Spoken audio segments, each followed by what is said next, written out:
đủ rồi rồi đuôi cái lăng chả lo à tu vào những cái này mà ha bôi một vài lon chân mày ăn bỏ tụi mình sẽ chỉ bay giờ này hiện in podcast record việc quay tụi hiền Mizoram trangin kan cha ani he aram kal wangwanga in person in beturin musaberin tunge ihan introduce hayam zonet lama chuanin zone ni le thing puisen ti lara US a chuan Emmanuel le green tea ani mele kobole green tea oma Emmanuel una pa hi kan dia bolte kan ti mai zela tuna chuan Emmanuel Hmar ti hen kan rezoka result kan wal chinga venga kani an tok mai tok kom mai iron suina ha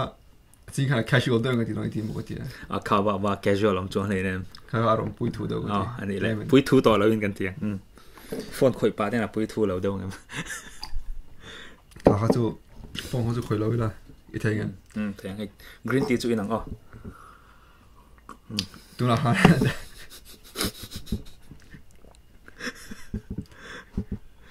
tu ra dar sa ga tu na hen eng sana zo ang I tu na tai hen Atlanta chuan 11:36 tu na 11:30 zan ani ani ai zo la chuan dar som le minute nga zing ani choma da ka hin sang I tho to tu na hen entia tho to saya kamu khamoi ti sa thar kar thum ve ngai chu mu thuna buai ve ka mo kim hi buai ve ka tai han ka lo mu zoka dinner ka ya hi tar kar ni vel ba la ni lo nang ma lom zanai thoka chuna I mu a min ti buai ve ka lo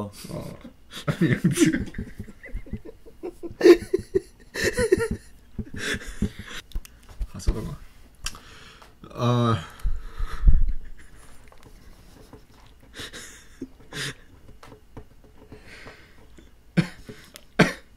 이런 젊은 색 이런 젊은 색 잠을 보가 karon thlen ma sak per zan phei kan mulo jet lag kha kan nei box ya kan mulo a chuna kan mu zana so kan tlai wara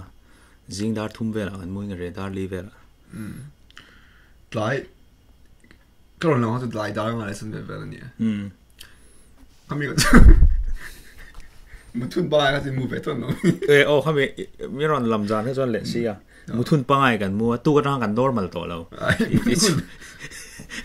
midang karong kalpuyo te ne kan normal to lo chuna kan mu zana kan har kan ma se chuna bo kan mu wak chuang lo ti ma thun bi nei kan mu lo Zama se ber muthun pangai ti bo kha zingdali ani tho me ka chiang to lo ka mu hi la zingdali vela han in supply ino khar ve ga ino ti mo le zingdali ma khom mai kha ka tan chon mo aha in muthun pangai normal ber ni me tu na chon ti chon ni ta iron kal dan engani is in chunchang experience ron jin kha chu ka tum jing to ai share ma po han jin bai ni lo in rola chuk thak tum ma ne ma se mana han 2007 na han tum lo visa de po ka si mo ni ko ma min nui tre ka tho pui den visa 2007 na ka si ma mang me lo after 10 years I expire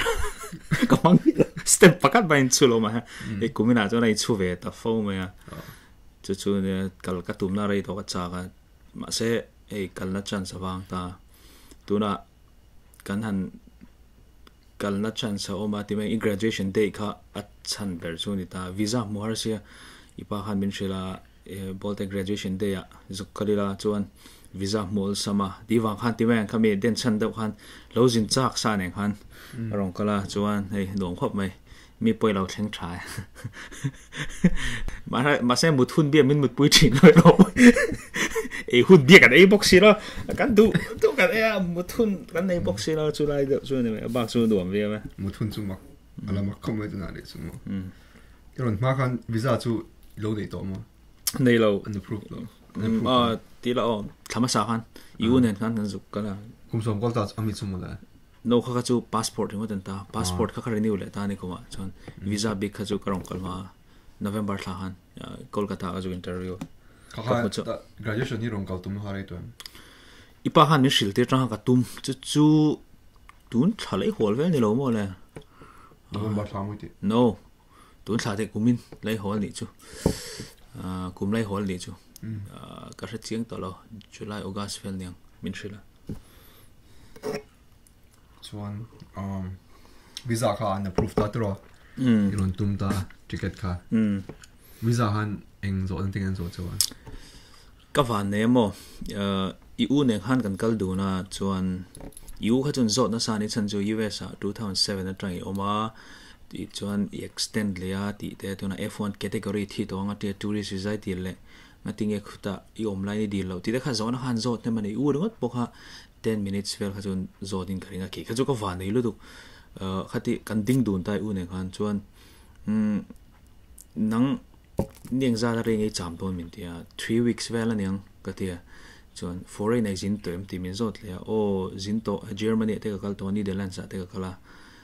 ตาตากระทกตาตาทรัสกระทกช่วงนี้จวนฟุตบอลที่ละก็จีน่ากันออฟฟิศมินท่านะจู่วังจวนนี่ตัวนับไม่กระจำไรเทโลจู่วังเนี่ย3 weeks กระจำก็ที่จู่เจ้าจู่กระสวยตาตากระทกที่กระสวยครั้งดูนะฉันจู่ foreign น่ะก็จินฉันน่ะค่ะเสียเสียกันตัวที่visa reject แล้วนั่นคันให้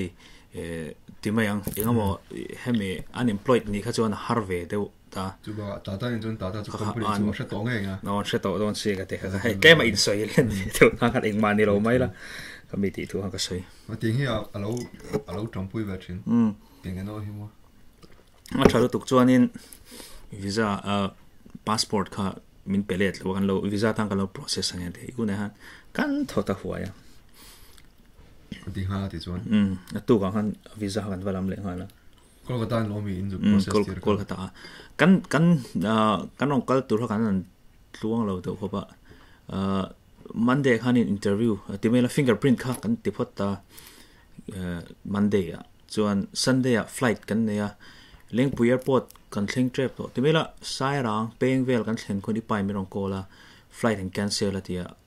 อีป้าโฟนนั่งกัน book box เนี่ยส่วนไม่ลงcancel ทูมินชิละกันเลดเลยอ่ะส่วนอีป้าอินจานะซิลจาระมินจุกท่าวันนี้ท่าที่มินซิลจาระซิงไฟล์เอามาทริกเก็ตกันเราจังบัวส่วนซิลจาระกันทกท่าส่วนโฮเทลกันเช่นกันอินบัวพวกอินบัวตลอดกันเช่นกันเช็คอินนะเขามีกัน fingerprint ติดตัวขันินแล้วก็ติดตัวขันกันตั้งหาละส่วน Tuesday เขาส่วนนี้ interview ตักเขาส่วนนี้โคลกัตตาตัวโคลกัตตากันมิสเทรปนี่จู่กัน flight cancel ไว้ซิลจาร์ตรังโคลกัตตาซิลจาร์ตรังโคลกัตตารอนโซลหาเลยส่วนนี่ข้าถ้ากันจำไว้ตุกเขาบอกเขามีvisa process นั่นเลย visa ว่าลำนั่นขันกันเทียเกี่ยวกับวันนี้เลยรู้ตุกตุกเขาเนี่ยกับ visa ค่ะมีเราเป๊ะสักเป๊ะเฟลสักกับวันละมา EU เขาจุนเราละเป๊ะเฟลแล้วว่า next weekอันนี้ก็เสียอุเชียปุยเราเรื่องเชียปุยเสียมากก็เสียเลยโนปันไลคิดว่าที่สิจินอุเชียปุยขานรอนคนชอบสักอยู่ก็จะจู่นี่จู่เบราอันนี้รอนเห็นแล้วว่ายินวันโชว์ดานอันนี้หมู่คอมดานก็เล่นหมู่คอมดานอามาสับเบรานี่จู่อินูเลยไปทริกเก็ตนั้นเราบุ๊กต่อจนอุ่นเองหันกันหูเวโดนั่นกันเทรซีแล้วว่าตีรับไปจน advance เราบุ๊กกันดูมาเซวีซ่าหมู่มาเราบุ๊กริงก็ค่ะป่วยทากันที่บิกินเก็บออฟฟิศละมาแต่กันพูดแต่ leave ดีละง่ายกันพูดแต่กันดีละ leave มิน approve มาเราจนเราละงดค่ะที่บิ๊กซีแล้วว่าจน leave แต่มิน approve สักวีซ่ากันหมู่บอกค่ะจวนนี้กันหมู่จานอ่างกันทริกเก็ตเขาจะกับบุ๊กตายอุ่นเนี่ยนะใช้กันบุ๊กนั่นเองจนโจมาเปียงกลัวละเปียงลาเปียงหาโจมาเนี่ยมั้ยUS จู่ละอังเรื่องเสียจู่บางจวนนี้ไอ้โจจังแบงก์โลกันโชคล้าแบงก์โลจังอัมสเตอร์ดัมจังแอตแลนตากันรอนโชคค่ะเนี่ย leng pui changa kan thloa Atlanta airport kanon thlen khan layover ne zong darkar somthum paruk velan thlo arai du hop mai chuna kan thlo ka chun veka kan thleng tiang do hanin kha khan jet lag kan neina chan kha e helai a hin darkar som pakhat velin Atlanta hi USA lo tlai sia darkar som pakhat khan kan nun phung ala ti boy ne chu muthun bi pakan nei thei tho pa en kim kha boy vek tuna point zing kilama chon mo ni ani midang ichian te poni se US cycle don dikhai ishil thong ashil thawa amaro chu fiam tuin ka tia tinge ka van ne a chu wang chuanin visa ka mu ma lo kha chuanin ka sei du lo ma se ka khatia ka mu tak nu kha chuanin ka sei amaro chu manzana bokan family group ka posta hey midang lo shit shum midang khan thilimin chan se lu ti tok me ho da chu ka sei thei chen sangan langa zin hianin kan ho sa thut lawa zin hianin kan account da paisa ron lu bel thut lawa ni dang zonga kan om me line thil min le ron ti lawa kan zina wanga thil min le ro tin tam thil lawa chu wan ka zin hi ka sei don lo ka ti I mai chana in chai chon in hon lo hara maro chu WhatsApp status ti vel IG vel story vel no view thil min cha dei chu hei chu kan zin ti hriat wanga cha ne kan thian pa pakhat ero chu nen ka account da paisa ron thuna hi I du leina lo mangla athia khatiang chi kha chu hon khan phuro ma tin kan near and dear ones te kha chu kan hon lo thei lawa ani silo min lon hon ro ti ang hi chu ka hon wak ai lo chu wang chuanin tun trum ka zin tur po hi ka soilo ma ka chuanin kan soilo ka Germany te ni the lands te ka zir kha chu ka zin kha chuan office poisa vekin nia office thil vek ani wang khanin tlemin bank account ta po hamuk dewa tun trum chu ma ni expense vek ania chuti rolin heta hei mit nang ma bigin min lo mi khol tha hei free fooding ania lodging ania transportation local conveyance po free tai car te lo nia ka khan sum chu ka safe khop mai maro chu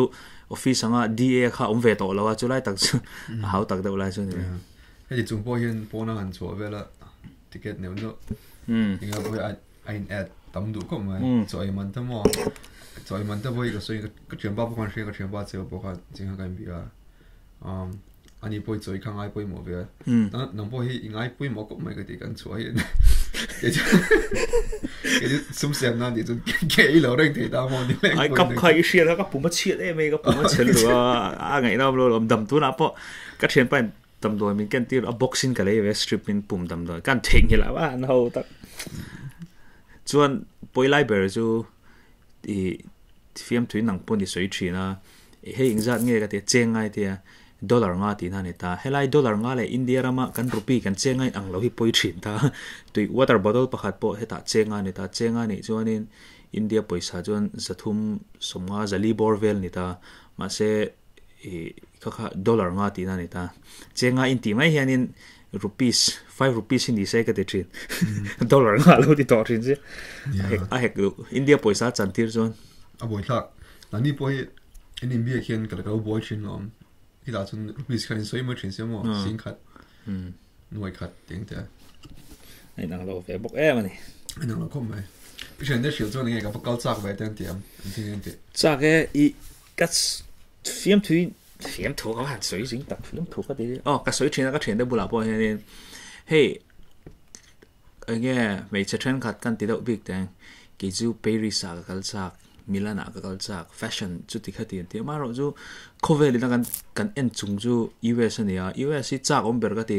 in la chang kang de ke chu tu han Singapore kal chak a New Zealand kal chak a imo khatiang ha hey Europe kal chak kan te ni adik Amsterdam ka kal chak ber ante dik a ke po ka kal ngei to anuam chu no ma ro chu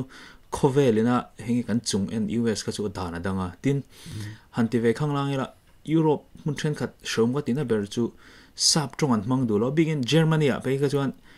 German ho hian sap trong hin mang thadu vak lo le nga la a buai thla ni Amsterdam te ka chun mang ta nuama khatiang deuh hanin hemi sap trong an man tam lo na hi chu tlem chuan a shom deuh ka tia chuan chumi ni wang chuan US ka jin do ka ti pok han mi hian in mo US ka kal chak na ber tilo ma se anrin lu chuan Pattaya Island ka cha ber ti ma se to pa chuan US mu ve shim chun cha khang chin chang hre deuh chuan an cha ka tuna point ka thian te mi ron Jordan tama he kan thian palal ro sang kan soi deuh khar te ka ming kha lo en ni chuan la ro sang engineer ania na se bank ka thoka jona Bangalore oma anh ấy po hiền ron zin tu mà hay cái nín zot về nó sa min zot nó sa anh tin nghe iti anh tin nghe interview na it cha na anh em zot sẽ po mình thì mà sẽ tip sin pek wak thei po ni lo van duai le van nei kha ni mai a July chu up buai thla dem na lai chu ni ani pon kala tu ma hei Marchville hian arong kalang karin kan thian we ta oma ve ni ka tu na engineer hemi thu khanin eng invitation kha mungi ka sachi lawa chu chu rong kal kha chu tu ma sei deuh tau ni chu yeah thalom ani lom America chu alo hlun bere re kan ma tong to kha mo India rami chuasan nama saber foreign ram kha kolaga Burma Oni lo minang po kan no pan lai redira culture ha trio Germany khani mai chu ka soi ka 2007 a passport ka ne a kum soma valid ta 2017 ni kum khan mangmi aloin athia maro chu thi tila athi ma khanin ka renew man ta kumina chuan hei ka Europe ka tlo Europe mun sang chuan US ka rong kal le kumina hian ka mang ta de nuala ni chu it ka tong chu nama saber chu Germany chuan foreigner kalent nama sakber chu toizong in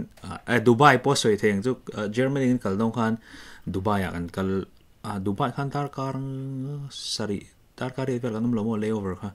kha khani ma pa kha chu mumal dawa ka kal na kha chu Frankfurt airport a tuma Germany kha khani do mai angai lo hisab dan expectations Germany vel kan nei lo ka kal chan ber kha kan na thilania hei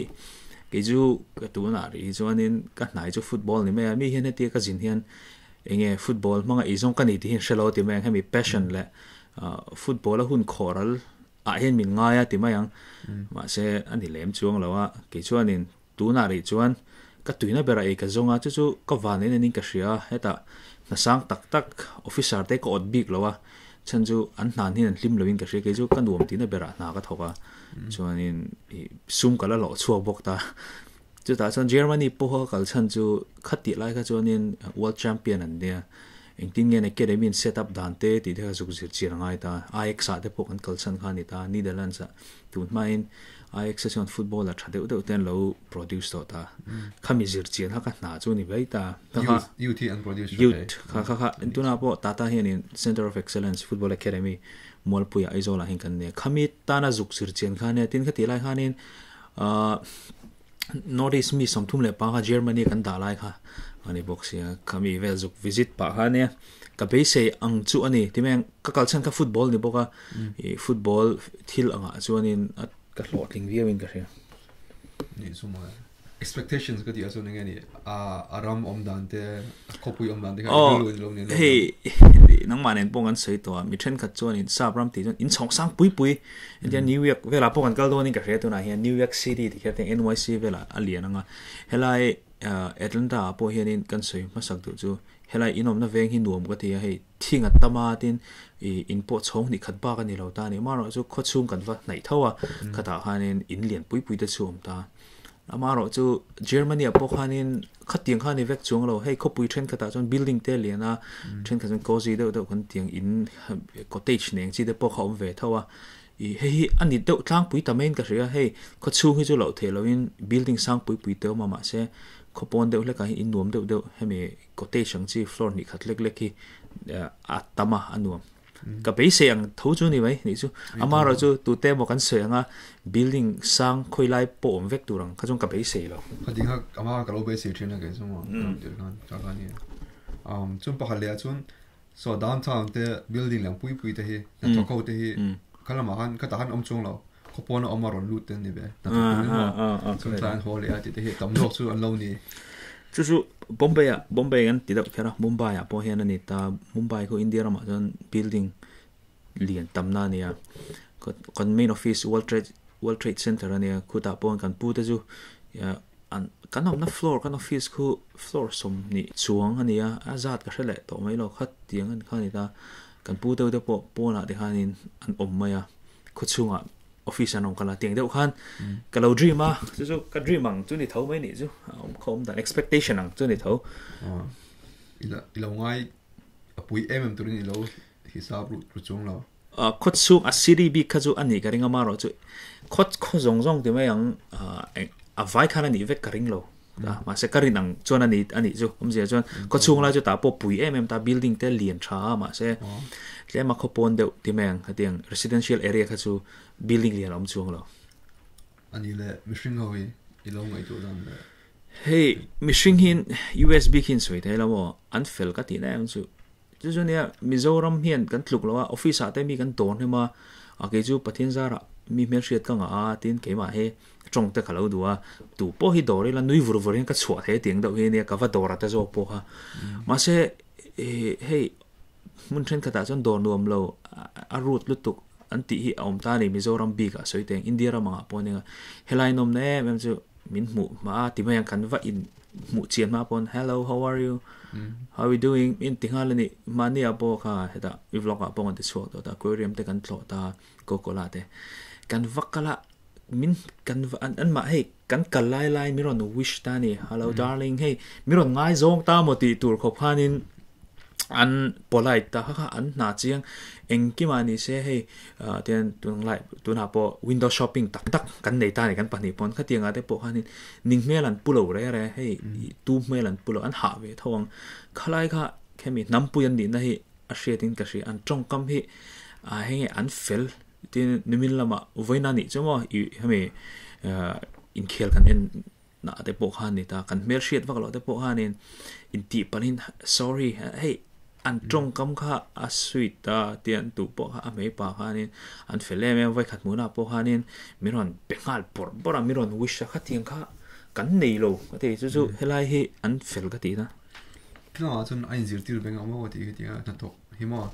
ati dang customer greet dan te ting te tam ta tu tiếng là chọn lâu nhiều tiêu vậy ta training bây giờ chúng bọn đi xem mà các tiếng tur han nia là mà sẽ anh lâu hi apoi cái thế chút tiêu rolling in customer ni mi là ít chuyện tiếng cái point fail hey tin anh là mà zana soccer thì đâu là football còn với khel na te po han ni thôi còn mi te po ha tu ma ka mi shi dan ni le ne min mua mi ron chi vai vuru tin kalau thiam lo thin chu kong lai kan kala hetia face to face a mi kan in en chuan kan me shiat po ni me lo se hello min ron tiringot je la hi hi ka surprise min ron she thu ta mo ke ma hi enga mo dik lo na o mani ga tinga kan ei do na entina kal ko kan kal ta patling po ni se nutling me chia anula tangwa no pang po se ting kan kala hetia face to face eye contact along pal ta chuan min nui lo pon min wish nge mi zo anga heting kal pel top om lo chu chu amak ve na hey pahat kan neighborhood pon vela iwak kwal chon hadi ngai tong zinga abi kin ting lai na lai big neighborhood ang dikha om be ta bezel na ha nia ai mak ve kom mai nu a chun ngai chun kan nei vela thom mai hey ni America chu ba tang puin ke kong awa chu ami biak top ti te poi ngai nei hi om ve amak lo na Asia ram vela chun amak tho mun dang vela amak tho mai the Asia vela chun yeah it's one engeni in han churong khan lengpui khan iron churong khan aron som chom khan som lo ke thla ti ramo atira khanin ipa khanin ei na ron chola kan kal honga thiama se in arong bong kon somo bong kon soti mela bong kon traffic jam so turulu to ga somi traffic a so dark car khat veli tan theimo dark car khat le chan de po tan thea chu wang chu anin khata bong ko na tlan cho dur tlang ina han kala tlan chukla le ka pe lo ka thea I chung te kha 10 vela ina tang an chu khanga ki chu 11:45 a ka chu kan thleng rol airport timo ka hania chu wang chu ni so ma mi ron chu ni so ma India rama chu ni so zinga ani ta tlaidar thum le mi somli le panga kan flight dar thum le mi som pa kan flight ania dar khar chan viran delay ya dar thum le mi somli le panga ran thok chu an strigam lengpuya an chak vel strict ve tho men thei china chu na ma ro chu nge ti mai ang call that thalawa ma kanin ber zo ka chu wo kan luta hand baggage min lo check screen na kan lut phele min check jing lu tu hin nom zo leng puya chu strict lut tu ka ti don nge lengpui tong chon Kolkata in kala no Bangalore Bengaluru Bangalore to ti thom Bangalore kan ti vek cả cần nộp bản lại cái đồng sinh cái mỏ cái đồng hậu sinh cả Bangalore cái tiền lại anh khan Bangalore anh là tí thao hey anh tiền anh mình ăn thắc cho anh yếm lâu rồi toกัน xịt về không phải rằng Kolkata chứ hey Alanalta này Chennai Madras thế bộ Alanalta cái tiếng đâu khan nên hey Bangalore thì anh thắc mà sẽ Bangalore thì mình hiện nãy lâu ba cả mình hiện in Bangalore anh là tí cho anh mặc đâu chú Mumbai po hi Mumbai anh là này thao Mumbai thì mà sẽ hey ta cái anh thao cái thọ bụi thế hi mi Bombay thì đâu khéo tên kulam pangan tam vang hon in la inga model chon Bombay hin thì đâu khéo rồi là chuan Pondicherry po Puducherry thì mà sẽ ami pui nge pon Pondicherry là thì thao tiếng đâu khanin an ming tha ka hi aram mi pui zir te po ni ve thao mai chu Pondicherry po an tha ka ton mo Puducherry thì mà di khang ngen tha ka rei ve la to mà là cái gì là chuyện trong này học bộ Pondicherry thì có lẽ sáng kalai gan zin na sa thai lo Pondicherry chu nai mo Chennai tam ta kar thum la chan ve bor vel khania pasin kan pay mai jela weekends kan pamanga an hole island han lo oh ni ve hey ange French show khan tam ve ta Portuguese no Portuguese nge French kan thi French so wala Portuguese ka go ani ta foreigner French an tama French colony te kha om Aroville so hai beach te kha om ve anum vel to leng pui no chu thlau chun mi zo ho do mi tlang pui airport airplane sẽ ni vek lo chan chu aizol po hilian ve to hey business tam tak hey expand ve sel ta company sang sang ten kata hanin na thok hin tam ve tin Mizoram om ki nam tang hin tam ve to heng ho hin tam Mizo kan ni vek lo 90% ang nam dong ki chu tu teng ani nam dang kan to vai ni ve lo toy zo vai te kana chiang chỉ sản xuất đi mà chẳng anh đi ăn Delhi mi po vai ni maya Kolkata mi po vai sang kan đi anh đi làm cái đó anh thì làm min anh nói thế ai đang lâu chu hey cái mà này cái office ang ấy thế po nằm đang anh ta Bangalore mi ni ta tiếng khan nên hey company liền pui hey Samsung thế LG Sony anh ấy Panasonic thế po nên cái sáng lâu khát tiếng giống khan nên hey anh mo thil ti neu hin nei ve reng ta ka tiang dia ron thok na sa tin business kan seng kan company lian tam to ai zo la po hin ron lu na sa company ron expand an don chu kha ho na thok ho staff ho ron kal na sa kila ma thok ho ni chun bai ho ni chun minority ni om sia an ngai na de zo ve ngai ni zo people zo tho ka zo na chien po kan nga chu kan office ang e po ma soi dai nang lo ni Mizoram chu nuam a boro ka thiang tha AC kan mo lo natural AC hi ni wen ti ta ka thiang ka chuan nuam an til tuk ta ni na peaceful an soina sat per chu no honking kemi US pon nuam ka ti na chun ta ni kan polite ta ni road manners in kim kan sheta i chuk thlang a sil char thlen thak chuan thul mi na po hon hin pet chuang tian hon press ta ka tiang deuh han chu kan thian te chuan an fak na berda ni road manners and then an hun taka hey and then an queue say deuh queue te mai la queue ti chu dik chialo traffic jam ta bike te po two wheeler te po an in line ta ron overtake hi chun om tho zeu zo ma se ron overtake ni hi za thak ke mani lane a han te kan om top le lam lane ka free po ni se amaro chu hey man mo thil ta chu om thei thawa ka tianga lo tlan chak vu ka chu za thak chu an fak na ni amaro chu an nin na per chini chu night life om lo hey night life an ti ran zana chuna kan office ya shopping ten du ve ta ni thil han le tin office la arla ya chua pui top ten ngai chang chuan ka kha zan ve la shopping na om lo an te tin hey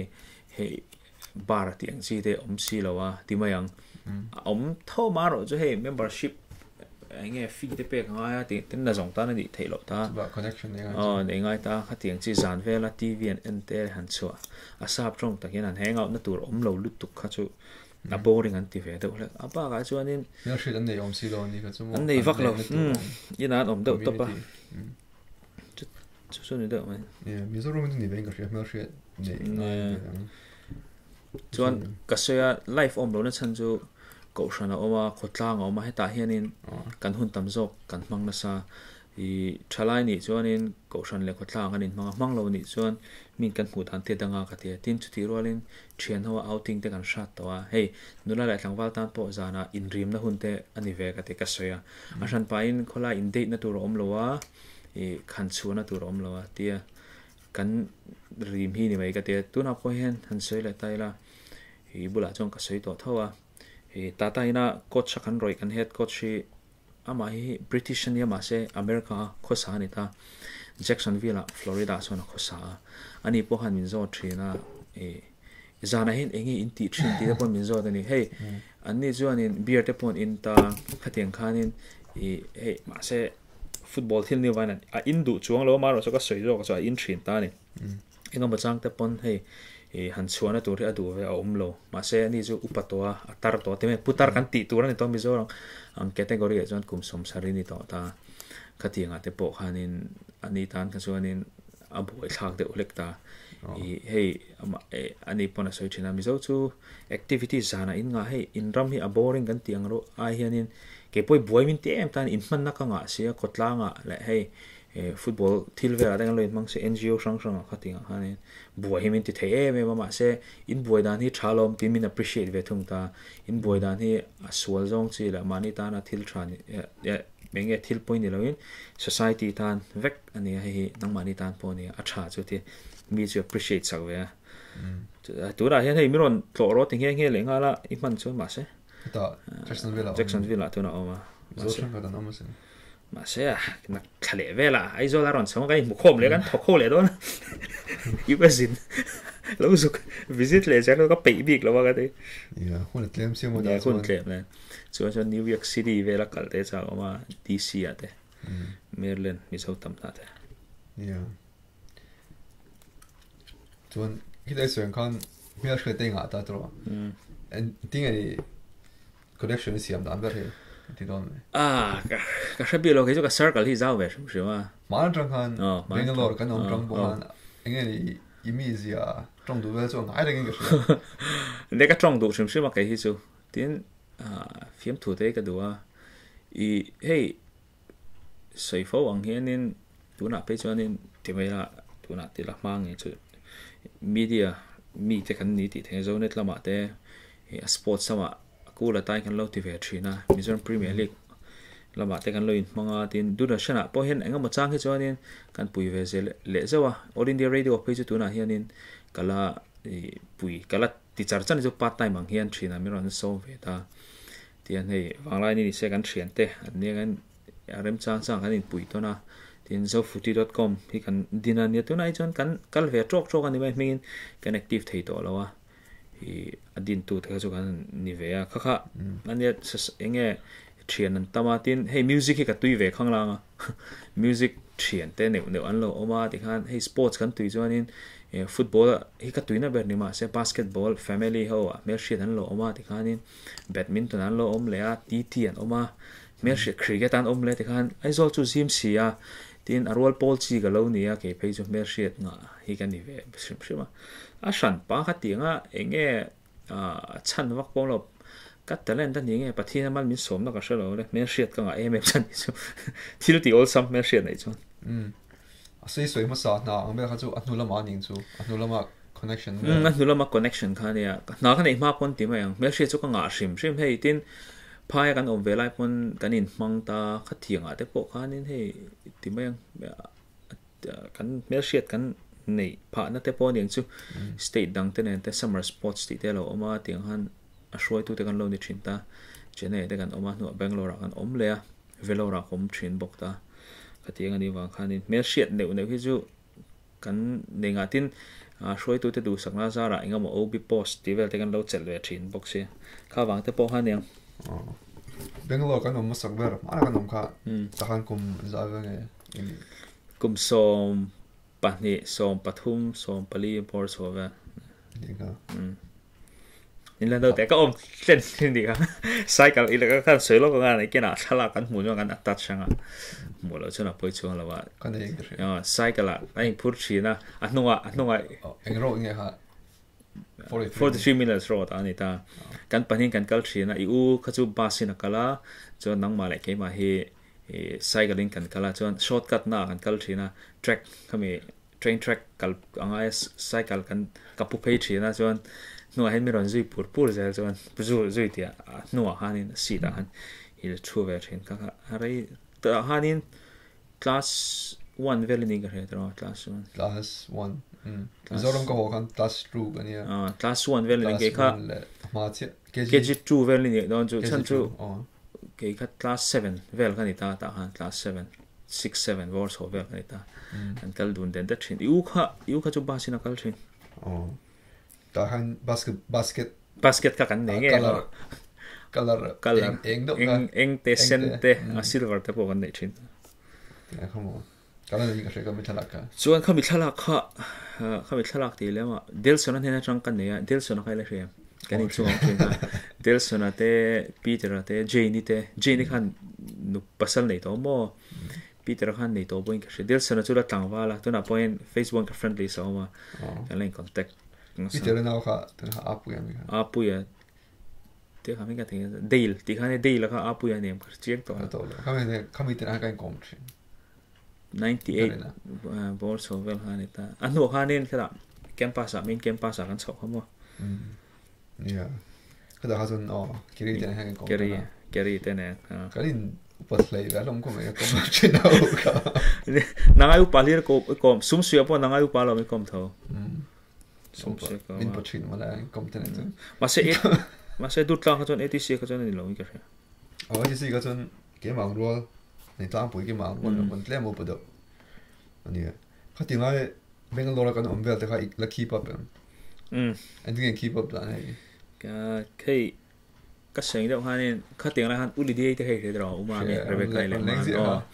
an ni through deuh hanin hei tian an ni kha chu an kan u ten ni wang khanin an ni through deuh te po khanin mi kala biatin ex Bangalorean ti hi oma group tu na hi inule pa pon mo ke poi ko ma uthara te poi hrianga ating te khang ho kha WhatsApp group kha kan ne ya ta tang khan he kan lein update ve na sa tin khami live la han sui ta thin la ke po kha ni tholo kom tu kha ni vak box si lo wa kan u te kha ka kom thin ta chu kan u te ho ka kom wa khanin mail sheet kha ka ne ya mar chu kan no pang fal de la kha ting lai vel han ani chun amai tangin hei klema puitling do ti dan po ilo zir chho zel ni chu kom ne tho me Bangalore kan om tang khan ti mai ang khalai kha kan puitling chho de na chu ning hre Bangalore kan om ve lai kha chu kan ina ron leng thin regular de ta kha shit and do har 43 uthara te khan ya uthara UVC ho khan ni ta mo uthara te ho thrian ho kha PC zo nun thara te ho khan ba kha tu Air Force mi kha uding te war zeta kha ma sa mo 43 minutes ro ta kan om lai chon war zeta kha aron om thin ta no uding te PB sang ding le na kha ron om ta uding te chu footballer ne ma se bang to mo Air Force atang Star C mi na mani khle dealer tingvel chu ni to war zeta ka chu boxer ani ta chuan ma he tu na he na retired to ai zo lan ron ho chho to no pui fanam ten en om to ron leng lu thachun tam thin lo Bangalore rom lai kha chon ma mi kol han omreng in ka ria omreng mi zo ho an la tle ma ka ti lai khan khami 96 7 8 9 2000 in car bor vel han mi zo kha zathum hi kan tling empty vel khan ni ta mo Bangalore khan chuan ma se 2000 nu ka chon mishing an tam bel to tuna pe chon tam to ve ma tam to en tie uli die tele Rebecca te ka anon len chan da kan chung te lom uma mi Rebecca ka kan chung te ni ta mo chuan uli dei te chu kan chung te ni lem lo ma se kan family friend an ya etin uli dei nu tere kan u te hi office ka tan thokho thina tivel ne te chang khan kan family friend an ne chuan uma mi te chu kan chung te an ni ta changa in shia uma mi pa khan ron thla kha uma pa kha chu boral kha mo road accident in police 99 ani ka thi kha boral kha police officer khan ta kha chu kala tra pha ba de tem engani ka in zai kha le shia ka thala kan ne sro kin ko ma te ka chiang to me lo details ka mo kha Bangalore kan thleng thla mo ta han kan thleng thla chuan kan pro khopa kan lo pa ani má bùi khá anh đâu pa cùng đi khăn ba cái này lâu này chuan nang khá cùng li cùng ngã về lên ngã yếu khá cùng sari cùng riết về lên ta chuan cái khá cái này đấy mấy ta cái khá chút cấu pa đều ta chuan inu lấy pa han inu khá resell lâu này ta pon inu khá đầm đôi nọ thì khăn ôm về mò nu khăn chuan nang po khá đầm đôi nọ khăn đi ôm à kan brok lo tuk tu nang line ATM ti ve lo om lo a poisa in thon kha har sa sia poisa ron thon thei lo kha chuan thon thei lo kha ne reng ta chuan i real hin ga re lai ve kan zai mo kan zai chuan in ta po kha in khul chuna tur kan nei lo seng do kha in umami te rebecca te khan ron zina kan poisa tu nong king in ka ria rong king a chuan kan khul chuak che ani chu chuan ro kai thla ha kan la kha ka nei reng so ta ma pui hat tra bel thei box si ma pui ka jo ka om tlei ni ve tak tak na san chu inu kha nin ti turanga san chu housekeeping ti nga ya tin nang ma le pui kha boy pui nga le khazir tir ten nga ya ke ma khan ma pui ka jo ka om do top tak tak kha ne ya hemi feeding bottle khan in bong te ka siam sa khame in tur ta ka siam sa ka te ka te ver kha ne ka in zuina sa ipa ka class ka la ngai then box ya ma pui ka jo ke ma hang ka take care do top tak tak ani ti ma yang mo asan chu inu khan nang ma le iu kha a boy pui na sa chu tiang vel chu ni sa yeah tu la pon sar ka la nei dom ti lai chu an zai na ka mo ma pui kha mi kan saro kin ko ma pui kha lo ve ran ma pui ka chuan u bol te o ma ti thla ka la ve du ti rei ve to hom rei to cũng mấy thằng khami kan kal tur han chang che je chu mo ka po sang ka te ka la po sa wa ka kha khami an chuk thla kha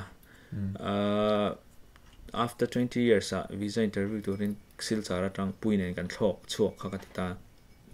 chuta chuan ka soi tum per jok po chu 20 years back sil chara tang hian Bangalore kal turin kan thlok ani kanu hian min thla nge nge khating lai khanin leng pier po talom si lo cricket kha sil chara tang che kan mu se family kal tur kan ni box se ta khan kan bo rang reng se sil chara min zuk drop pa sil chara tang khan kal ka thleng kan thloka kal ka ta khoi nge kan thlen na ka hrele to lo ka hria ming ka hrele to lo chu ta chung kan thlenga chon training kal ka ta tang chennai kan chuka chennai khanin Dakar uvel kan oma Chennai tang Bangalore kan kala Bangalore ka chuan in UTC ho khan mi lok mok ta mi zo ho khan ka ta pe ka chuan kan bor lom pungru kan keng thanem box sia chuta nang khai la no te pui no te ma phu puak ngai bok ipa ne khan kan ha lu tuk kan pani khan mo ke ma be kha ke kha ka tle ro chok so lim khan ni box sia ipa ne khan pungru zong no kan pu ve ka chan chu family tu na hianin inu le pa le u nen kan on jena kan bor je sianga ta pe jan family PM thatur khan ni sia bungro kan nei nga ve ka cooker nen thleng up chuk tha kan nia kan ha lu tuk nga ti pa nei khan chu tiang vel chu ni chuan 20 years back sil chara tang khan ka thok le tu chu ma se Bangalore ni to lovin in om na tho Atlanta ka kal tur visa interview khan ne khami ma na Bangalore kan chuk ma tu te ina kan kal kha bike ten nei ka shriam cycle ten nei ka Bangalore mi na dilo Bangalore kan thlen ma in mi na kan thlen ka mission compound sil chara mission compound sil chara ni ha ding mo kala shro roi the chorin mission compound ka box chu an so long han inu kan kal lo mai na ti ka shriam lo rei ta khom mai ha bo ka ne rei ve to ni chu mo le so ting ani context la ka ma kan ani kom train tu ting ai kom bera Bangalore ETC kan so nu kan ETC kan so nu chuan Saint Paul sa ka lu da Saint Paul sa han Saint Paul sa mi you know ETC kan nom lai kan UTC khat chuan kom bok kha nei lo ke ma han kom to Michael leadership Michael kha puro te fa pa IPS tuna hianin Michael engineer nia nupui nei to mo ai ma ha chuak kha nei khoi ber ni ka hlo Michael ka kom thina chuan Andrew puan ki reverend mon ki ma Baptist pastor fa pa khatiang te ka kom na sa keri kha chu kan junior ania ma se nang ma ne hai kom te de ka kom ber zo kha chu Michael te Andrew te kha ka kom na sa chuan kanin kha leng an tam ta ni khatiang tlangwa lo nu la tlangwa la kan kom na sa khatiang la chuan mo bera tin hei uthara ka ron riek chuak ve fo ta uding te ron Air Force ron riek chuak ve thin box sia khâu thế này hơn cái nhìn duy là sao uli dia te bo uli dia te chuan Peter ra kha kom ve boka em ani batchmate ani wang khan ngani pusang ki ma pa tima mate ya tu na US om ta mo kami te una kha ko ve bok thok la kan an cousin baron aron kalen la me tima in che da na pinga in che tum asanga suma kan ina sei ka shia aba in thak shina tima ha ai lo in thak me asanga en semi nge ngot ang asanga lo roi sanga ne lal hurei se sangan te chena asanga pon nupui nei to eta LPS family ni so kan on sonu kan sen po sa lu kan la me sen po sa ha I apply ve mai am mai ve kan ve interview ve chuan ma se min lo du sa min lo la mo ma ha angai san lo nang ni kha congregation a min lu ha congregation a ga lu ha la kan ha den chuan te ka san mi zo tong kha eng ma thiam lo ke ka kan tong the ma se ziek thiam a obi bo eng ma kan la zilo ni thi tlang om char kan ni Bangalore kan nu kan le to pa elo tang ni ta ke sum sui tang Bangalore rain tlang a Bangalore tang chuan E.L.H em ka hela wa okelti min ti chena wan lang wa hian ka pai chuan a ron ti ve je bol te tingai ro prim che wa ne po family group pa okelti chu wa tlang wa to ve ti a ti na chan chu ngating LT min ti chena mo chu nang ma ha ni E.L.H so okelti min ti chena ka chung te chuan okelti ti liren la soi che bol te tingai ro che da chun min ka nga khom ma ge wei soi ngan min ngai idea min kang a lo han chiar don te la ka min chu ka no pan la min ko ne chu te te ni chuan ka cousins te ho hemi kanin bul nai ho chuan te min thia no pan la ka school lu pu ho in LT min thia chuan hey kan venga hi chuan thren kha tin ti zeta min ti boka chuan ka pa te lama ka cousin ho in zam te min thia a to zo in tu nai chuan mi na min shia da tu Zama ni to chuan thren in lal than zam min ti boka te poi de soi lo te chu te chu te le Zama min ko da be ni chu ma se Zama ti hian mi hian min sheta ber ha common lo don chu ne chu ni chu min ka nga khop mai nang po Emmanuel an ti che Emma ti che chen beat ti che la ha teก็ส่วนอีมันเป็นจริงๆกันแล้วกันbola you chon bola ti che ฉันส่วนดรอีแต่ก็สิได้ส่วนสายอีแต่สายที่กอลตรงเนี่ยจะจุดจุดนี้นี่สมมุติละ context 现上嘅啲定係個數量這個啲啊抌到我諗片定係 keep up danก็ใช่บิ๊กเราท่านชัดที่สวยแล้วมั้งปอยหมอไปเราจะกันเชียนได้เร็วเลยละท่ามาเสียท่าเลยตรงที่ง่ายเว้ยนั่นคือง่ายเว้ยเท่าว่าคุณง่ายบ่กันนี่เท่ามาเสียมันก็ฟังได้แล้วตัวกี่ชั่วเฮ้ยเชียนได้ contact ตัวเราพวกนี้ละอย่างเงี้ยกันละก็จนละ traffic เท่ามีสองส่วนกันตีล้อมเถียงมั้งทีนกันถ้าเท่าน่าจะเฮียนี่เชียนได้กันกลมตาตัวน่ะพอก็เชียนได้จู่ขาดเทียมเราได้จู่น้องเวทามาเสียกันซาร์ก็เล่นอันเรารู้ตัวก็จะเล่นกลมเลยเท่าเอ็นทีนั้นบ้าก็ตัวน่ะปล่อยขาดได้จู่กลมดูวิวปอนี่เสียนี่เชียนก็ตัวนั้นฟุตบอลลำพังน่าก็ทำได้สปอร์ตจ้ะฟุตบอลตัวมีเราฟุตบอลละตานะเฮ้ยรองก็เทียมเรานี่ก็จะอาหารตานี่ก็เตียงเดียวกันนี่ให้เชียนได้ให้อันน้องเวกันนัทโหน่าจะเรียนเชียนได้จากกันก่อนกันตุยซงปอนตุยซงตับมาเถอะนี่หรอ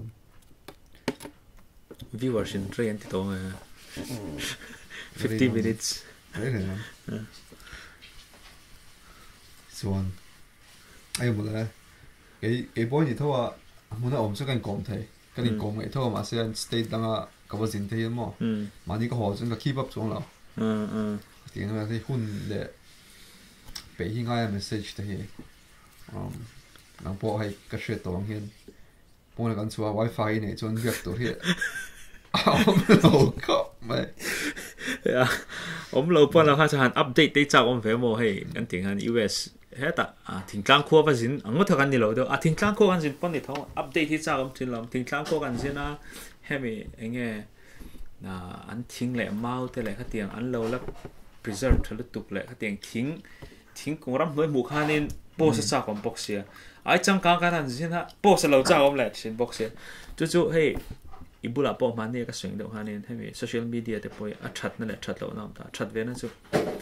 kan best friend ani kan te best friend ti chu moi chu listener ngai thla tu than ni kha ti thei ta example la tu na hian na ne po CNN na kan kalta CNN na kan kalta ka thian te jong jong ka update har ta ni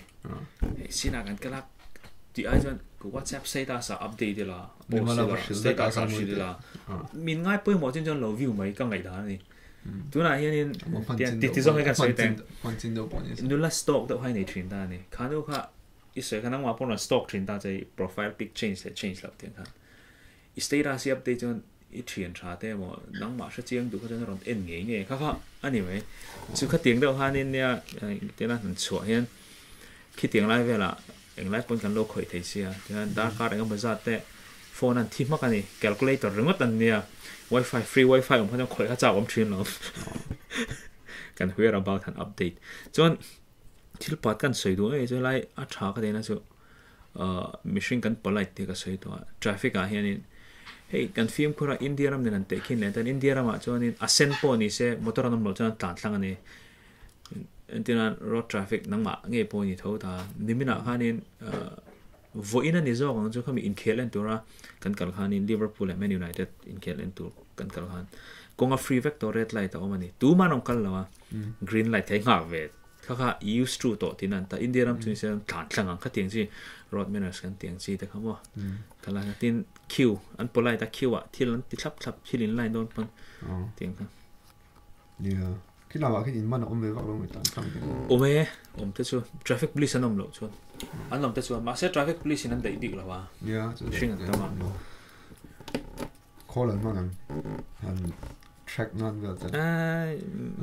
metro vela chu an hmang ma na hemi ram chang kang zo ga chu Mizoram nga chuan ni lo Mizoram an man tam beri chu thina tun ha chuan proton kan ti peng cheng lu tu kho wa khan man thin ta ma bike am yang kham ni kha ma ti kan wa cham ti chaken te tin le proton an ka khal ve to mo kai pon ke ma hi chu kan nei lo ma se ka thian te bike proton nei chu ril lu ti thoveng lu tu ka soi thiam lo tlan wa ka ol he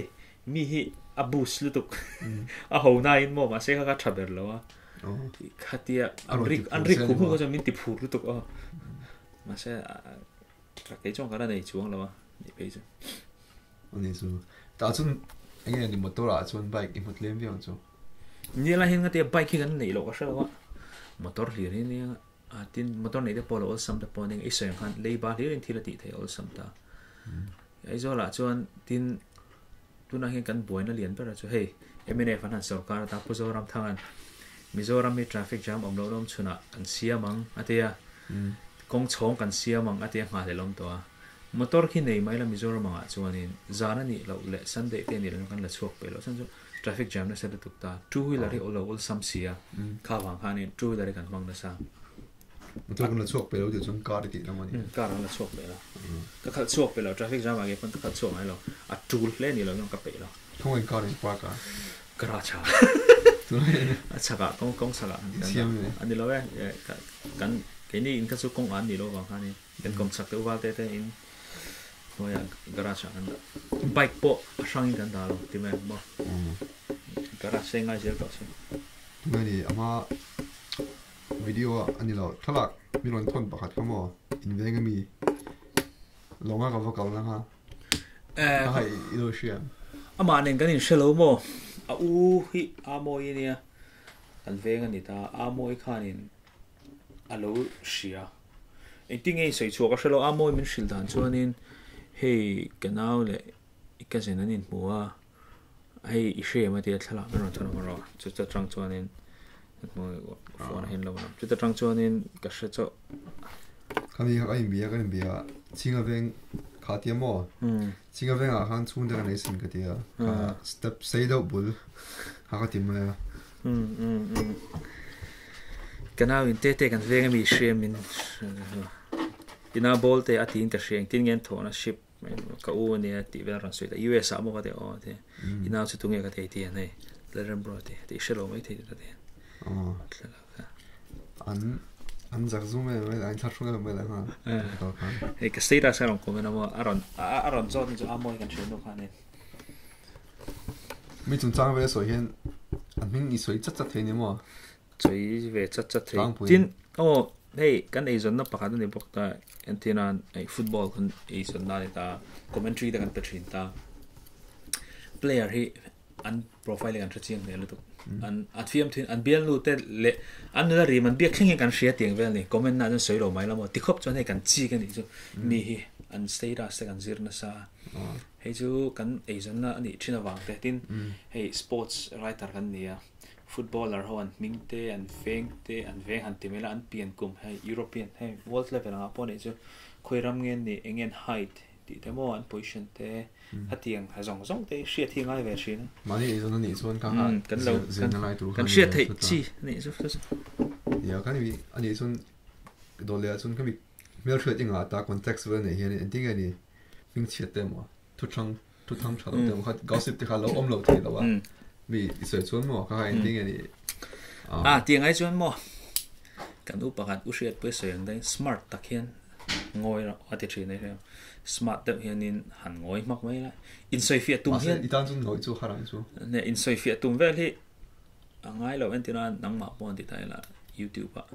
yang mo comment temporon piang ngi om de in soi fia wa ngai lo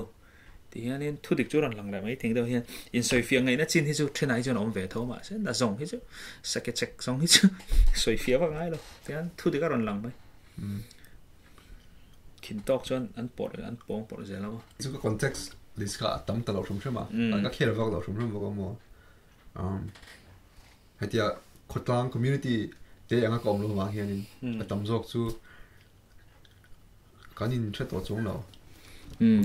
khota de kholai kan va bik te ka mule to khel ton tinai to lo mo da chuan wa tian de ha ya ka tian ve la khan e theng to chu chu a po theng chung la theng vak lo pathin za ra van ne ge chu tian hey haters san ti me fiam thut haters so wang chu ka tong lo la it train de zinga mule context le ma nai do le ngai nei vak lo fi pai chu kan in real vak lo mo me chia le me chen real anh real được đâu tôi suy đoán nó mấy bài đó anh nhìn sấy về sẹp sẹp vọng ai lo tiên hát tiếng ông mình cho anh cắn chuyện này thế này cho anh hát tiếng gossip sẹp sẹp ông rồi hát tiếng giao han in change rồi in thà rồi mình tìm ai mình shit mấy mà suggestions cái mình phải mấy á我是每次搞么是偷袭了你搞么啥的了没有确定啊没有确定啊个我们偷嘛现在每次就么mình đang làm được tục mình sẽ tiếng giao anh mà đi sấy chiên là tụi đến ông rồi là anh như vậy cái chuyện sao mà kita lo hodon ta pon ni la ending any advice nei ron hodon ni chon mo celebrity ni don ti kha shia la ma sa ra chon da chun ka ho chun ai mi che to la wang kher to lo no celebrity ni mi zo ho kan shilang cho no da en tu da po hen min agree tho ka renga min pompui tho ka renga ni lo pon ti ma se mi zo chon ka se khan ni china sa pram jin chung chang a po US sun da san je chu iron honga itu modu lo celebrity ni nga celebrity ka ti om zia zo ka chon zai thiam lam ni lo yin hei tuna membership tuna LPS zo na vera zai tam tak a hian followers se subscriber te nga dei zo ta ni shetu po thala ya chuan a chian em chu ka circle za ve to ta kan thala kho te graduation day te po ka post na sa ta tiang hanin anong comment da ei now ni mo an lo ti ta ni chumi na ti chian em chumi han lo share chati na ta I honga celebrity ni nga mo chen chuan in an bia chenga in bethadu lo jan in du han ti chenga a chen chuan sa prong om ve mai meng ten lo ngai sang wa lo chenga amar zo tak taka chuan in mo a chei du chu he ta a tingtlang an thoke lo om te jan US sa om ti jan an ngai sang mi hen US kan da sang a ti hre tu ya tuna kan thian ten miron bia puna an han fak ve na chan chu ti hen US sa oma hei entinan mani in ai chom thea sponsorship te po an mani nan zong thea an mu thea hey chung te po poisa ti boi me lo in aom the tin na tho hre ne lo ti te khan an fakna cha kha ni ta ni lawa hey ai zone million fa mi ho safa anga chung te na ifi sanon pe ve ka in kim anon ti sak chen ni lawa I trong kam de takin tu nai chung te kan ron jena mi lo chom jok ta tu na cha I chung te hin chom jok ani ta tiang kha hai chalai te pon an lo sha ve to ta khala ya tak khanin kilai ron ho chuanin I clip pui chu tle nang amaro chu hai kha tianga hey enge over de nga ron ti chu ni chung lo chang aruk ten hey Emmanuel ha ni ga anti sap anga tin over polan omanga inaron mudu chemo kholaya thalak pui du chu ano mangtin a platform a zero ni ve bok ta ina chana nong kal chil top lo chang ma se example a Milliam Center kal jing te em ta la selfie pui tu chu nga viawang chuan football family in an lo hre ta em cha MPL te mo football en turom ta se rong kal ta la tinga chuan ilar le em mang hating deuh khan i thlen na le i om na a sir khani ve bok ti mang mo chuan entinan mis mizoram than lai vel ni ta se idol lai te ron ta se ka ta anin zone organize on ni ta se kal ta la fencing ang chuan heta LPS program alo om ta LPS program a imo i local ve ta heta icon te pon yang chu thatiang an thil te khanin lokal ta la ni chu an tiang an lo khan lo la bu sup sup mai cha yu ta chun la pui top lo ta la pui to chem la pui chen chem la pui ve to thawe hat pui rom comment lo me pak la pui to ti ma sa ke niang te chu ka soi thina hetia min lo la pui der ve du tu te chu football family nia mi palang ania adula lampang ke chu chik si pak si kan lo nang angin mo chuan ke chu mi parwa ha mi football family le tiang ka ni mai te ba kita ka ho chuan ke chuan shit ka ri kep to lo kan soen kan celebrity bo hunan ne ya an lar hun lai mo ani chuan lo an ron lar ba ka anu ka chumi an kher to chung lo an ti kha tren ka chu ani ma se an lar to lo ya wo chin na chuan an ke an ka shia lo ke ma hen ka shia lo ani yang are lo entinan mai ke ni de po hei ti meng media mi kan ni to lo na hi kum ni chuang ani to ta ma se mi hianin media mi min langa ya hei min la soi ve na sa ni chu hei tu na po ni hi US ka rong kal pon in khom la po inu lei pa tak nyal pon hei football khan lo tui ve ta football in tui ni lo min shelo mi chumi khami chona ti thin khan te chen cho a chu wa ni chu mel ka mu to hei YouTube pa po ka mu to ten lo ti ve ta ni khatiang de wanin an du ma du lo mo nang po engam mo kha chu mi attention kha chu I draw down shim khala kha chu mo atira tal chon atira lo po tinan hei mi mai ai chuan I drawang mi mai ti mai lo mo en ma ni lo sa zone ka hai commentary na yo ha chu ka share to chena ka ha Premier League han la commentary na mo chuan sports ka khoi thin bo ka ka ti vel vek cha le mi ka ko ma chuan football zone an ti chu Premier League te kamiang European football soi ho na te oma World Cup extra chu kala pui chuan Europe hemi European Championship Euro anti football omlai te hian chu ho thina ti ho thina chu tiang vel chu ni zone wa kin mil thre ting a sia point han chu vel re hian shadow tang pui tam shave ka shave mi lo ya chu ti ga chu ka ti chu football family ni mai min she tu chu mo ti ka thian te khan tam ma se mel she min she tu ang chun tam chung big lo ya ma se football tu hi chon min shia ni mai mo ni lo chu fan sa nang ma ni nga de so ti chu ka lo ko ve to zo mai don se me episode 2 na chu tu chu mu la han chu vel hian mi na she tam chuan fel mel da om ngai ti khan she china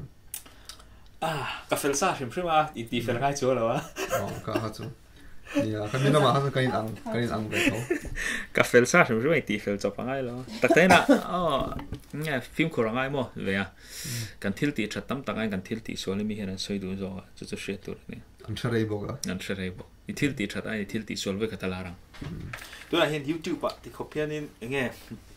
I che thata voi khat kha che sol ze la khan soi na an soi char char na yeah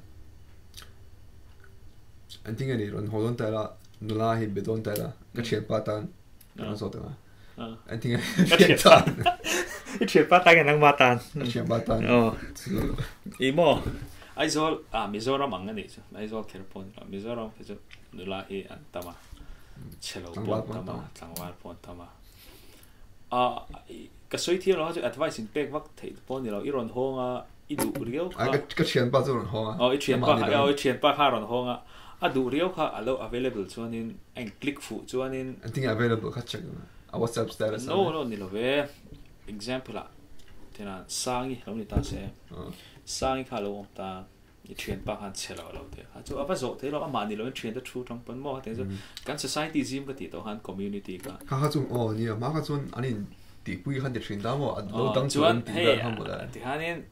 dang chuang lo ma se tu nang la chuan WhatsApp pa in pe a Facebook te ma IG te ma ti hanin pe top me a อีเชียนได้ตีพึ่งไงเราเป็นหมานี่เป็นว่าเบียกตบเอาสมานี่ว่าเบียกตบจูแต่พอเทเรามาเส้นมิชิงก็จะเบียกตบจีเราเต้นน้องมั้งเป็นตบจีจุกันนี่เว้ยเท่านั้นใช่ไหมอันที่ไงเนี่ยอีว่าตุนไล่อีพันเนี่ยติดตอนนี้อย่าไปดูไอ้เนี่ยกับเชียนป้าชวนว่าเบียกชวนเชียนป้าจะเบียกชวนconversation นะสิเนี่ยเอ็นที่นั่นขานูขาPhD ที่ไล่เดินตาเสีย research ตัวงี้ตุนไล่หายก็ขันไปใจเทียมในตาเสียสร้างเลยสิเว้ยใจเทียมในตาเสียแค่เทียมใจเทียมในตาเสียใจเทียมเลยจนลักวิวตุนไล่โปรแกรมแต่อินเนมอีหายไอ้music video ท่าเดียมเตียงข้านี่เว้ยข้าจะน้องมาเบียกดันอันนี้โดนจูอันนี้ชัวร์เลยทิลเชียงสาวไอ้ข้าจะอันเนี้ยมันเทตามาสิอีเบียกดันอังกฤษตัวไหนที่ข้ามอ่ะอีมีเสียอันนี้ก็ทิลเชียดอัตราสวยข้ากันเนี้ยข้าเตียงคือข้าเตียงอ่ะมีไม่หรอกข้าชวนดูโปกลมตัวน่ะ PhD ที่ไรเขาบอกกลมตัวละฟุตบอลที่สวยปุยลงอ่ะ PhD ที่เขาเราไม่สวยปุยลงใจเทียมมีว่ากลมตัวนะใจเทียมข้าฟุตบอลให้สวยปุยลง PhD ลำปางสวยปุยลง research ลำปางสวยปุยลงอาจารย์จริงๆสวยปุยลงนะข้าเตียงให้สมัครใจเทียมก็จะอันลักผมลักเวกบิ๊กช่วงนั้นใจเทียมเตียงไงอ่ะเมลชัดเตะเราไงเวียเปลี่ยนอะไรเตียงไงสีเตียงไงอ่ะเมลชัดแค่เราเพราะอะไรเทียเมลถึงว่าตอนนี้เราว่านุ่งจับเตะเราป่วยมัวข้าเตียงสองในกินเตะป้อนน้ำเทียป่วยมัวก็แล้วจุมาเสียอันลักเดียว什么จูแล้วเราจนลักเราไปตู้เดียวอันต่ำตาอันที่เที่ยวฉันไปดูเตียงไงลงเลยก็เตะก็เชื่อป้าจูก็เชื่อเราเลยก็เชื่ออีเชียป้าจูเราทบปัดเสียดูเลยกันเนี่ยสิเลยตอนเนี้ยให้ก็เตียงที่สวยโลวักเทียป้อนเลยเราว่าตั้งคุยข้านี้มั้ง general อันนี้เลยน้ำมาฮัดอันที่อินเบียลูอินอันเดียกันดูขันมั้งเด็กดูคุยกันไหนดูคุยกันไหนคนละใช่ไหมอันที่อินตอนนั้นตัวนู้นคิดว่าเนี่ยทีละที่จู่ที่เห็นนี่ไอ้ต้องไว้มั้งไอ้ต้องตัวได้ใช่ต้องไหมอินตอนแรกเขา WhatsApp ค่ะหลาดตัว WhatsApp status ก็สวยดูมีบอลตันเดียวไหมไอ้นี่เลยเช่นเด็กข้างไอ้เราน้อง experience กันไอ้ก็กลมไปคนละตัวละกันสวยโดนนะฮะอีกกงข้าเสียตังไอ้กงที่หลังก็จริงเลยนี่ชอบไปกันลมไอ้ดาวเพื่อน Facebook เราตัวน้องก็ซะมาสักแค่จู่ออนไลน์ไม่ได้อินเวียกจู่ personal เราก็ที่อมสิก็ที่เราไม่ส่งลงจ้าลงเดี๋ยวจังกับพวกเห็นอีส่วนข้างไอ้อินดูอินจีเขาบอกอีส่วนข้างฮะตีจุดมินตั้งตัวพี่องตัวนั้นจนให้เขาทุกปีอมเราอินเวียกเราก็จู่ก็ตอนจนมันเราฮาร์เวย์บ็อกซี่นี่แหละจานเราวินไอ้ดังซีโร่ตลอดซีโร่มั่วค่ะประคัดเพจจู่คิดว่าไม่เล่นมีหมดแล้วมา Facebook กับมันเราชินไลฟ์กันเมสเซจคาร์อนตัวน่ะยังไงต้องไม่ตีบ้างเมสเซจวันนี้ก็เซ็กเราวันนี้ไอ้เมื่อเล่นตัวส่วนกัลเลยกันกัลต้องเท่ากันหัวตัวเนี่ยจู่ก็ใช่เราวันเสาร์เราสวยงามกุมขัดหัวการรีプライเนี่ยขัดอย่างนี้ค่ะเมื่อเล่นไอ้แฟนซิงอันที่ดีก็มีโซ่กันข้าจะรันฟิล์มแบบนี้ source ค่า reliable ครับ source อันไหนก็ไม่ source ค่าไหน reliable สิเมื่อเล่นกันกับเพื่อนจะกันต่อด้วยเนี่ยกันมาเนี่ยมั้งกันคนนี้ไต่เสียนั่งละมาโมฮิโร่งาแบบนี้ว่าใช่นิวเวอร์กันกับเขาใกล้กันเด็กชาดองเขาตัวต่างกันรับพิเศษสองกันสมุกเงี้ยกันไหนไม่ถึงตัวนั้นสวยตลอดละกันไหนไม่ถึงเขาจะมุกเงี้ยไงกันมูน่ะดูแล้วกัน publicize เลี้ยงเขาจะเขามีเขาบอกวิดีโอกันติดไว้ใช่ไหมมีโซรามาวิวตั้มเปล่านี่งานที่เฮียหลังจุดที่เวลจูนี่กันช่วยไม่รู้อ่ะมันเกี่ยมันกันเสียชวนเส้นหัวเรานี่แหละหัวเรานี่ไหมหุ่นกันไหนชวนหุ่นนี่อัดเล่มตัวก็ยมเรดอนเราเนี่ยมาเสียยมเรดเราไม่ใช่แบบเท่ากันดิสู้ไม่ได้มิลเราเนี่ยตัวพี่รู้ว่าสู้ไม่ได้มินเจ้เสียเราก็โหมาอย่างนี้ฉันนักตัว I'll pack my bag ก็ตัวหัวจน NBA เกี่ยวกับมันโดนเราสิ NBA ตู้ก็โหมา NBA ขับไปหมดแล้วน้ำถกตะกันในเวเอ็มเสียดูเวลาถึงเลยฮันบ่เนี่ยเก็บกระตั้งปนอันนู้นมั้งหรอไม่ใช่ไม่ทั้งตั้งแต่ขี้หม้อทิ้งเลยมั้งบ้าก็สมมติเป็นที่เตียงอัดชัดเวนะจู่ ข้ากันเสียงข้านี่aquarium เขาจะไปขัดติกันอันนี้ไว้ตา aquarium พวกอีแล้วก็เรามีค่ะไอ้กันต่อมาแล้วข้าอันนี้ที่นั่นเฮ็ดยังอ่ะอย่างเงี้ยมีควอลแต่กันเด็กชวนนี่กันกลางไงเราแต่กันกลางกันกลตรงนั้นแต่กันกลนู่นแล้วชัดเวนะนี่ทิ้งโซ่ชนบ้าง aquarium พวกสังกันรู้มันสบายแค่เช่นวิดีโอบ้านองค์ค่ะสังหารเขาเจียงโตขึ้นในปีดอนมากทีอ่ะว่าจะเจียงดอนมากทีกันตั้งทุบอ่ะข้ากันสุดอินเทรสว่าหรอตีหรือตัวเหี้ยให้หัวตีว่าชาร์กเวลาแกนข้าก็อมเรียมค่ะข้าเตียง Coral Kingdom ตีว่าสุดอินเทรสว่าหรอข้าสู้ WhatsApp status เวลาอัพกันปุยทำแล้วเลยปุยทำแล้วว่าเตียงอันนู้นกันข้าตุยรู้หลังข้าปุยทำว่าตุยหล่นหลังด่านข้าปอนข้าขวดดูรู้กันเนี่ยช่วงข้าจู่นิสาเองอังคมเลยเองเราเนี่ยไล่ตินเอาข้าnotice ไล่ตินอันกับคนเองฉันสู้ตุยลุ่มแต่ขันดูเว้ยแต่ให้ตุยฟินที่อะไรก็งั้นทิ้งรัวสูรวักตาสังหารเต็ดหน่วยเรามันติดจนอัดหน่วยลุ่มตามอ่ะก็ทิ้งแต่ขันลุ่มข้างไงเว้ยเสียนี่คมเลย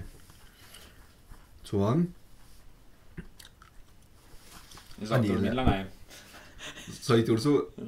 อ๋อมันแรงสมโจ๊กมาเสือกันส่วนกันตัดจูแต่ปอการขัดจงจะต้องมีอันฟิวไปโดนนี่ก็ได้การรู้ปุยเราเวร่าปุยเชื่อกี่ไหมเนี่ยเนี่ยที่ละอะไรก็ที่ละนี่ซูเนี่ยแต่อาเซรีบักเราสินหายไงทักฉันจู่มั้งไงตุ้มเข่งไงชาจุนน้ำกระดิ่งเนี่ยน้องมา hardcore fans เขาตักจ้ะน้องพูดที่เอ็นเลยเล็กทองเนี่ยกี่ชวนขมานี่คือสุ่มมานี่เนี่ยกี่เอ็นโดนตาเนี่ยไอ้ podcast พวกมันไอ้ทักเขาวิจังกันจุดดักการนี่เลสันมาดักการทุ่มตัวปุ่นนี่มาเช็คกันเตียงกันจู่ไอ้อันมานี่ทิลตีนี่ตาตัวเคมาไม่นานก่อนเว้ยอันนี้ไม่ทักกันตีท่ามินลงไอ้สารวักเราไปจนเอ็นทับไปจงเอาสิเราตีทุลังมันเลยเขาจู่อโลเทลเทมซงเขาจู่มั้งอาเซ่ใส่ตัวตัว interesting ตัวเนี่ยnext part 2ตัวกันเนี่ยง่ายจู่part ตั้งตัวยมชุ่งกันอินมาโลเรเซียกันอินมุขเซียทีละ11 years นู่นกันอินหมดแล้วไปขนาดเดียว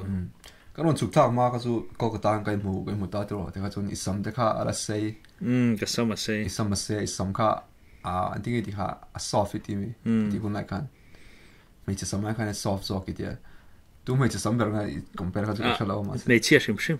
ไม่เชื่อสงสัยก็เดี๋ยวไม่ก็ส่วนออร์กุดข้าลาร์สินลาเร่ออร์กุดข้าลาร์มั้งออร์กุดเอาพวกข้านี่คอยน่าสปอลกันเนี่ยสครับสิงขัดไหนมาสปอลตีเวลกันเนี่ยเราปุยเราสินะไอ้ชวนนะครับก็ตีเวลข้าเนี่ยมาเสร็จแล้วออร์กุดข้าผมต่อแล้วมั้ง Facebook เจ้าที่นี่ไม่ต่ออาบุลากาแฟกันว่ากันละออร์กุดเวลเช็คไลท์จะบอกข้ากันนะเชียนี่ตักออร์กุดข้าตรงไหนกันบุลร้อนเช่นไรค่ะฟักเตะอันนั้นเรามิงก็เทกิลจู่แต่นี่ตัวสามีตัวร้อนตุปะค่ะตัวขวดเหล้ามีมิงก็เทกิลเลยครับพวกกันอารมณ์กันเข่งเขากันเข่งเขาส่วนกันเข่งน่ะโฮเทลละอันฟ้าเตะได้เชียวมิโซรัมเฮาส์มีค่ะchemistry ก็เสียที่เชี่ยมเลยฮะนี่ก็เชียวมันเข้ามาอันฟ้าก็ตัวไม่ได้เบรกก็เชียว chemistry ก็เสียที่เราที่นี่มาค่ะเนี่ยอเมริกาเราคนแข่งที่เขาบอกได้ฮันที่เราwish visa มาเสียหนูคันอีตบแต่เดียวก็โอ้ยเราก็ wish visa จะ HVS group อ่ะเห็นเดี๋ยวผมไงเลย HVS group อ่ะเป็นก็ wish visa อันนี้มั้งแล้ว wish จะไม่ wish มี birthday ก็ wish ถึงไงเราก็ที่กุมทุ่มรีบว่าจะอีเมลให้เรา wish ถึงตามมั้งเขาจะอีเมลไงก็ถึงคนไลน์ก็จะอินสุขลักเขาไม่รู้เขาจะนี่เรา wish แต่เราเขาตบได้ตาเขาหมดเลยก็ที่ว่าใช่นี่เรา wish เท่าเรา HVS group เขาจะก็เช็คตัวเราจักรวาลอะไรตัวมั้ย HVS group เป็นจักร HVS group เป็นก็ตามเท่าตัวมาใครสังลีสังอะไรน่ะเลยเนี่ยหมดตอนนี่ที่นี่ loading to full time work อ่ะน่ะเอ็นยังไงมวยเทไม่ดีก็ตามเท่าตัวก็เรา wish phase เสร็จแล้วเองสวยชินะเขาจะมีกลุ่มอ่ะ family ตามไหมก็ฮันพูดเราสักตัวตอนจนaudio ให้ attract ดีแต่ไล่เทียนไม่รู้แกเองด้านนี้ฟูบักแล้วว่าอะไรตุกที่มาหัดมั่วสัตว์ชนสุวเฮ็ดที่เกี่ยมาทางชนเฮ็ดที่ยังไงก็มีเดียกันอิงคอมตาชัตตามาเส cái mà bi cái này cho tụi này feedback anh là xem biết lâu ta này hay broadcast sang anh tin nghe mi nan ti đã tụi cho xem biết lâu mà sẽ cái mà cho interesting cái tí example là mà nia aquarium kan to de khani thani tụi này tin NBA kan endon ta NBA kan en kha sẽ NBA ka en trang cái experience sang chi tụi này mi cho hay cái com thâu ta cho khát tiếng chi khát tiếng kha acha en tin mà nia po kan ti lâu ta aquarium kan to ta CNN te zone ta kan lo thok trin ta ni enge zone nen adang lam na ai compare chi ni me lo duration en ting adang lam na ha tiang te ang chi mo chuan ei kan thil ai zo lo si lo tuna chuan kan in com general lutuk top ta nga sha tu ta tin a personal lutuk mama bok ta ni chan chu mo lekin a video tan kan foundation a base ka tu ngai ti kha kan build so antinan he personal lutuk ta bangalore kan lai ta kan soi chiam ta ni he ta uli de te umami te ho shat ta chuan boring don ta ma se chuan NBA kha an soi ta la antinan Mizoram Super League oma MSL basketball la tinga de po chuan in he ta American tenong kala I khami ne khan enge adang lam na ishriat NBA E.L.H Mizoram in follow na sam tiang khami a clip com box hi rem tiang khan angai no mang tun mi chu a that hawa that te pe chu I thu bera nang ma na min ko be ka soi thei chu de lo ma ro chu hei tips ka pe tips ka suggestions ka pe tunumi bo hi tunumi ba ka khan kami ka video sim lo chon a tha ka te ting chuan hei etinan ka thien te po hian in NBA te po mi pa po ka hian ni ta ni boi thak chu man nia kha aquarium kan kal na vel po an enzo pe lo mi pa chuan an ti thuak chik som lo em TVM tu vel che ta ni hey entinan thil thar hria nan ti le ru no ti ta ni NBN en huna po thien te chuan no ti ta ma se a then chuan in nulan tam lo kha income ronga phe chu an tha tha pe lo wang ira the me che chuan mo me si hawa me si hawa mi pa sorry mi pa chuan entinan hey en chuak e forward zeu zeu in 10 ti mi pa chuan hey ani mi po kha 30 seconds vel 30 minutes vel ba kan lo tro 30 minutes vel ba kan lo ta ni chu po chu 31.38 and ha po ha mi pa chuan skip zeu forward zeu ha ting hi mu nom zo sin in bia ki ngai nom tu ti ma hin en du thina entinan pick insert tur tom se video insert tur ta ka son khani pakha chuan NBA kan lo enta NBA kan enang a video kara lo income video lo insert te lang khan mo khating khan a mu na mang lekina ka ho no poi hriat tur ju hriam kha ting ju khan i homa bang kan ti do ni hey ka ke ma kher ni lovin tuna cheo nen lo kom ta in pa ni ringot ai chuan cheo nen khan example a MLS in enta MLS in enai ngai ta nang kha soi ula chuan in TEtea kara khan MLS ai khel lai te mo nula cheloin lo soi ta kha MLS ka den lai chicks ka van cheloin ti ta khanu video halo insert ta de se email lang lovin a nuwa chuan entina an ball dribble lai khan an goal score lai kha van na le ta in soya kata han a video halo lo om ta se mo nang ma ni pa ni ngot kha chu hei me chetan chuan en ngoi chin dong cái niang mi pata chuan naw te le khan en ngoi reng kha chu pem lo ta in TEtea kara video om khan mu ta mo NBA ka game kan en chuan an tinge video lag da tu ka NBA ke en ngai lo mang he mo na ma ha in charge ngai ba the ne video kha chu ka lo te don ne ka teng chi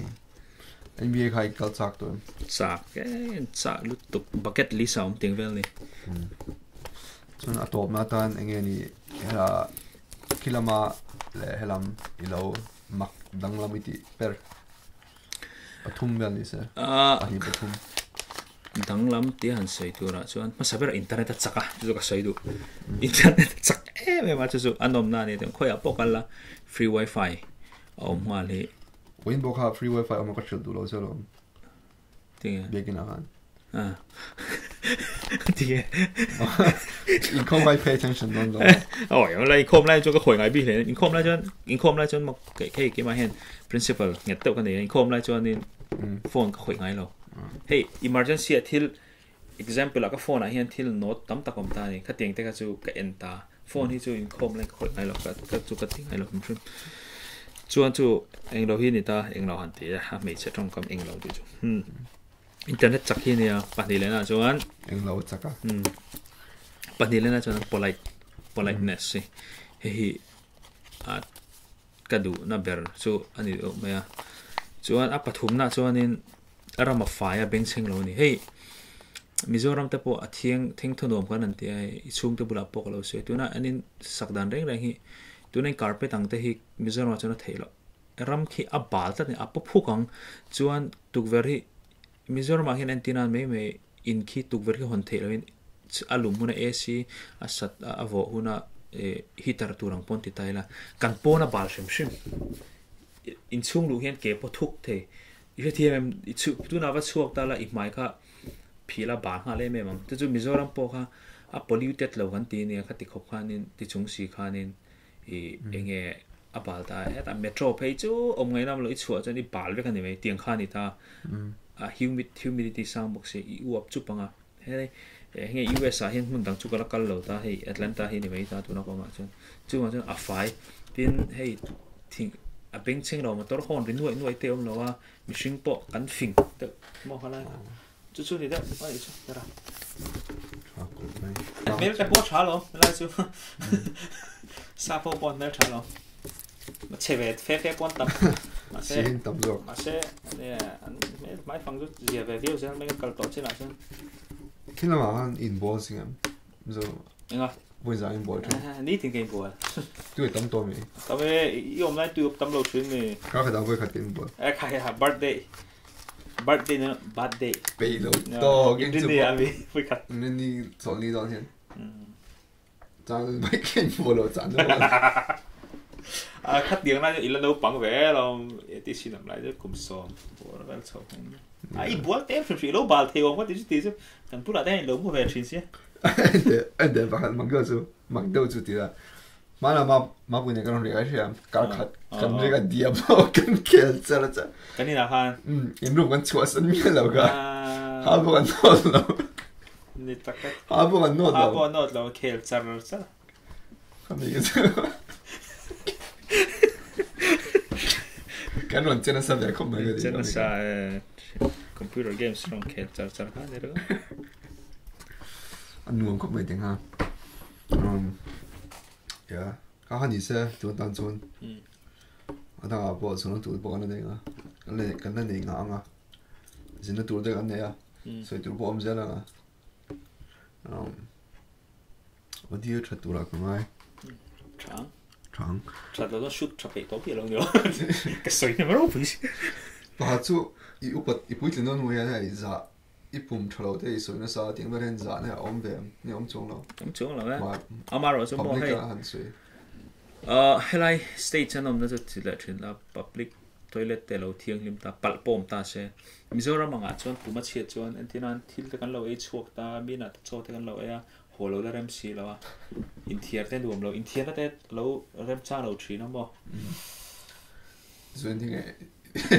ai na just he me adjust chu ma se he so ti chang ho ma chang te tin lo thei lo a ti chang te om ta pum wi chu che shim shim好嘛咪轉會做個平做會做個平停嗰啲點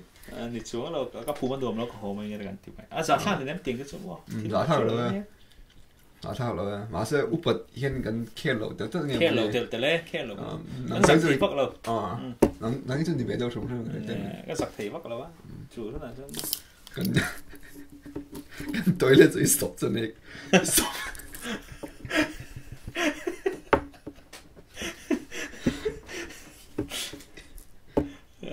Mila hupurto veo me mo chu. Exceptionnel comme ai di Zama ka so mi so ron so mo. Khoi ma di lo lo ka badum haran chak masala. Yom no badum ko ai ka ri chon yom na shit ka tai. Pot se ka ka